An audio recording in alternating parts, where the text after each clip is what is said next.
This room is, well, it's a range of things. It's the music room, it's the portables room, it's the lounge area, it's where we've got the DJ booth, a range of things in here. So what you can expect to see in this room, let's start with the music area, which is over here. Here we've got an Atari ST, you'll see a few of those in the museum. This one is running some software called Cubase. Cubase was used by a lot of music producers back in the day, a lot of dance music artists, for example Fatboy Slim made all of his music on an Atari ST, I think up until the early 2000s, even though this machine is from the late 80s.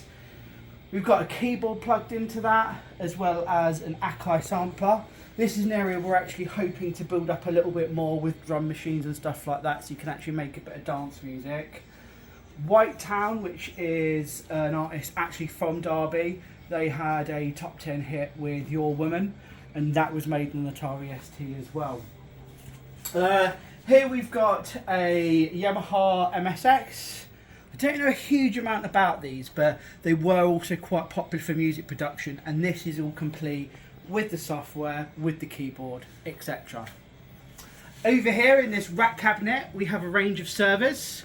The one at the very top is actually a modern day server, but it's actually running virtualized versions of Novel NetWare and Windows 2000 server, which runs our PC room.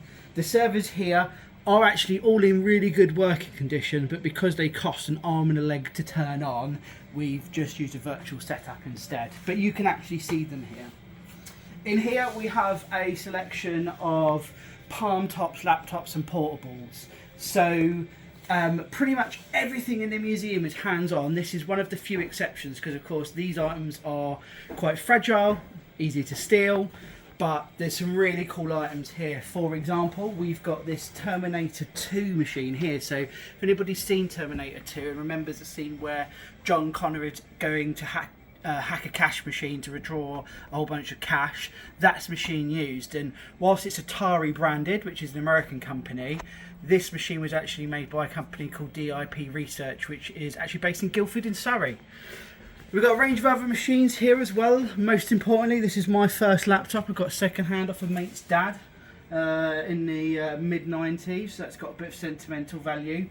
But we've also got really cool machines here like the Epson HX20, which was considered one of the first laptop in inverted commas computers, and that's really early, that's from 1980.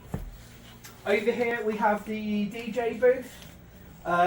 So it is and isn't part of the museum. Sometimes we do evening events. We've actually got one coming up soon, and there'll be a live DJ, which is probably me, because this is all my gear basically. We've also got a selection of palm top computers from Psion. These are really cool because before you had all this computing power on your phone, this was the only way you could really get a computer in your pocket, and these things were really groundbreaking when they came out in the early 90s. One of the last things, we've got a range of mobile phones here. We're not a mobile phone museum, but we had a bunch donated whilst we were opening, so we've got some mobile phones, Walkman, CD Man, things like that. Just a bit of a novelty. And over here we've got some rarer consoles. So we've got the Panasonic 3DO.